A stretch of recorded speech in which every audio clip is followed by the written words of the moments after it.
Hello friends, எல்லாருக்கும் வணக்கம். உங்கள் எல்லாரையும் மறுபடியும் சந்திக்கிறதுல ரொம்ப ரொம்ப சந்தோஷம். இன்றைக்கி நம்மளோட பார்ட் 2 பிளேட்ஸ் கிச்சன் சேனலில் என்ன பார்க்க போகிறோம் அப்படின்னு பார்த்தீங்கன்னா, இன்றைக்கி வந்து ஒரு டிஃப்ரெண்ட்டான ஸ்டைலில் ரொம்ப சிம்பிளாக அதே சமயம் ரொம்ப ரொம்ப டேஸ்டியான ஒரு சென்னா மசாலா ரெசிபி தான் நம்ம பார்க்க போகிறோம். இது வந்து பூரி சப்பாத்தி எல்லாத்தோடையுமே ஒரு சூப்பரான காம்பினேஷனாக இருக்கும். வாங்க எப்படி பண்ணுறதுன்னு பார்க்கலாம். இந்த சென்னா மசாலா பண்ணுறதுக்கு முதல்ல இந்த மெஷர்மெண்ட் கப்புக்கு 1 கப் அளவுக்கு கொண்டக்கடலை எடுத்து நல்லா கழுவிட்டு நைட்டு ஃபுல்லாக ஊற வச்சு எடுத்து வச்சுருக்கேன். ஒரு 8 மணி நேரம் நல்லா ஊற விட்டுட்டிங்கன்னா ஈஸியாக வெந்துடும். இப்போ இதை குக்கரில் போட்டு கொஞ்சமாக உப்பு சேர்த்து ஒரு 4-5 விசில் விட்டு வேக வச்சு எடுத்துக்கோங்க. இப்போ பாருங்கள், நான் வந்து கொண்டக்கடலையை நல்லா வேக வச்சு எடுத்து வச்சுருக்கேன். பாருங்கள், இந்த அளவுக்கு நல்லா சாஃப்டாக வெந்திருக்கணும். இப்போ இந்த கொண்டக்கடலை வேக வைக்கிறப்பவே இந்த சைஸுக்கு ஒரு உருளைக்கிழங்கு எடுத்து அதையும் வேக வச்சு அதோட தோலை உரிச்சிட்டு தனியாக எடுத்து வச்சுக்கோங்க.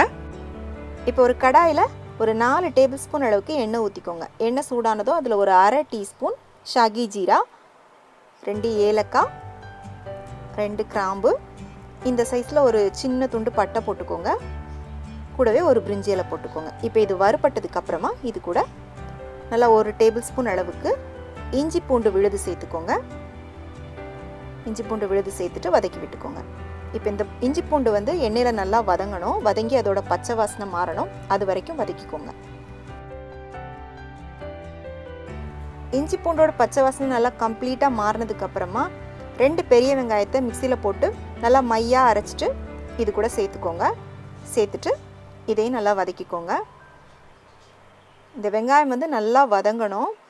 இந்த வெங்காயத்தோட கலர் மாறி கொஞ்சம் நல்லா எண்ணெய் பிரிஞ்சு வரும். அது வரைக்கும் நீங்கள் வந்து கொஞ்சம் பொறுமையாக வதக்கி விட்டுக்கோங்க. இப்போ பாருங்கள், வெங்காயம் நல்லா வதங்கிருச்சு. இப்போ இந்த ஸ்டேஜில் நம்ம இதுக்கு தேவையான மசாலா பொருட்களை இது கூட சேர்த்துக்கலாம். தனி மிளகாய்த்தூள் 1 டீஸ்பூன் நான் போட்டிருக்கேன். உங்களுக்கு எவ்வளோ காரம் வேணுமோ அதுக்கேற்ற மாதிரி நீங்கள் போட்டுக்கோங்க. 2 டீஸ்பூன் மல்லித்தூள், ஒரு 1/4 டீஸ்பூன் மட்டும் மஞ்சள் தூள் சேர்த்துக்கோங்க. அடுத்ததாக ஒரு 1/2 டீஸ்பூன் சீரகத்தூள். அடுத்ததாக பார்த்தீங்கன்னா ஒரு 2 டீஸ்பூன் சிக்கன் மசாலா இருந்துச்சுன்னா அது போட்டுக்கோங்க. சிக்கன் மசாலா இல்லை அப்படிங்கிறவங்க வந்து ஒரு 1/2 டீஸ்பூன் கரம் மசாலா தூள் போட்டுக்கோங்க. போட்டுட்டு நல்லா இந்த எண்ணெயோடு சேர்த்து இதை வதக்கி விட்டுக்கோங்க. ஒரு 2 நிமிஷம் வதக்கினதுக்கு அப்புறமா நம்ம வந்து ஒரு 2 தக்காளியை வெங்காயத்தை அரைச்ச மாதிரியே இதையும் வந்து மிக்சியில் நல்லா மையாக அரைச்சிட்டு சேர்த்துக்கோங்க. சேர்த்துட்டு இதையும் வந்து நல்லா வதக்கி விட்டுக்கோங்க. இப்போ இந்த தக்காளி வந்து நல்லா வேகணும். வெந்து நல்லா எண்ணெய் பிரிஞ்சு வரும். அது வரைக்கும் இதை வந்து நீங்கள் நல்லா வதக்கி விட்டுக்கோங்க. பாருங்கள், இப்போ தக்காளி வதங்கி அழகாக எண்ணெய் பிரிஞ்சு வந்துருச்சு. இந்த ஸ்டேஜில் நாம் வேக வச்சு எடுத்து வச்ச கொண்டக்கடலையை வந்து இதோட போட்டுக்கோங்க. இந்த வேக வச்ச கடலையிலேருந்து சும்மா கொஞ்சமாக ஒரு கைப்பிடி அளவு மட்டும் தனியாக எடுத்து வச்சுட்டு மீதி எல்லாத்தையும் போட்டுருங்க. போட்டுட்டு லைட்டாக ஒரு 2 நிமிஷம் மட்டும் இந்த மசாலாவோடு சேர்த்து எல்லாத்தையும் நல்லா வதக்கி விட்டுக்கோங்க.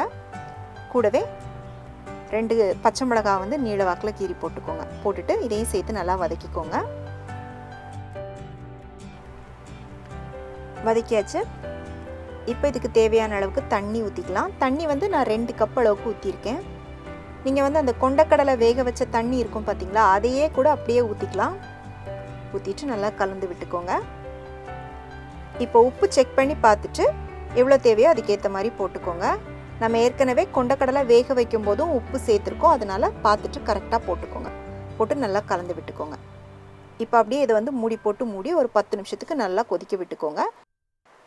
இப்போ இது கொதிக்கிறதுக்குள்ளே நம்ம எடுத்து வச்ச இந்த கொண்டக்கடலையை மிக்ஸி ஜாருக்கு மாற்றிட்டு நம்ம அரைச்சிக்கலாம். கூடவே வேக வச்ச உருளைக்கிழங்கையும் போட்டுக்கோங்க. போட்டுட்டு கொஞ்சமாக ஒரு 1/4 கிளாஸ் மட்டும் தண்ணி சேர்த்து இந்த மாதிரி நல்லா பேஸ்ட்டாக அரைச்சி எடுத்து தனியாக வச்சுக்கோங்க. இப்போ பாருங்கள், நல்லா கொதிச்சிருச்சு. இந்த மாதிரி நல்லா கொதி வந்ததுக்கு அப்புறமா நம்ம அரைச்ச அந்த பேஸ்ட்டை வந்து இதில் சேர்த்துக்கலாம். இது சேர்க்கும்போது பார்த்திங்கன்னா குழம்பு நல்லா உங்களுக்கு வந்து திக்காகும். அதனால் நீங்கள் வந்து தண்ணி அதிகமாக இருக்குன்னு பயப்படவே வேண்டாம். நல்லா கலந்து விட்டுக்கோங்க. இப்போ கலந்தாச்சு. இப்போ அடுப்பை வந்து மீடியமில் வச்சு அப்படியே இதை ஓப்பன்லேயே விட்டு இன்னொரு 10 நிமிஷத்துக்கு கொதிக்க விட்டுக்கோங்க. பாருங்கள், ஒரு 10 நிமிஷம் நல்லா கொதிக்க விட்டாச்சு. நல்லா வந்து திக்காகி வந்துருச்சு. இப்போ இது கூட வந்து ஒரு 1/2 டீஸ்பூன் மட்டும் சர்க்கரை சேர்த்துக்கோங்க. கூடவே 1 டீஸ்பூன் கசூரி மேத்தி இருந்துச்சு அப்படின்னா அதையும் வந்து சேர்த்துக்கோங்க. இல்லை அப்படின்னா ஸ்கிப் பண்ணிடலாம். கூடவே பொடி பொடியாக கட் பண்ண மல்லித்தழை கொஞ்சமாக போட்டுக்கோங்க. போட்டுட்டு நல்லா கலந்து விட்டுக்கோங்க. இதோட டேஸ்ட்டை இன்னும் அதிகமாக்கணும்னா இது கூட கடைசியாக ஒரு டீஸ்பூன் நெய் இல்லைன்னா வெண்ணெய் சேர்த்து கலந்துக்கோங்க. கலந்துட்டு நல்லா சுட சுட சப்பாத்தி பூரியோட வச்சு சர்வ் பண்ணிங்கன்னா உங்கள் வீட்டில் இருக்கிற எல்லாருமே அசந்து போய் கேட்பாங்க எந்த ஹோட்டலில் வாங்கினேன் அப்படின்னு. அந்த அளவுக்கு ஒரு அட்டகாசமான டேஸ்ட்டில் இருக்கும். கண்டிப்பாக ட்ரை பண்ணி பாருங்கள். பிடிச்சிருந்துச்சு அப்படின்னா மறக்காமல் லைக் பண்ணிவிட்டு உடனே உங்கள் ஃப்ரெண்ட்ஸ் அண்ட் ஃபேமிலிக்கு ஷேர் பண்ணுங்கள். மீண்டும் வேறொரு ரெசிபியோடு சந்திக்கிறேன். நன்றி, வணக்கம்.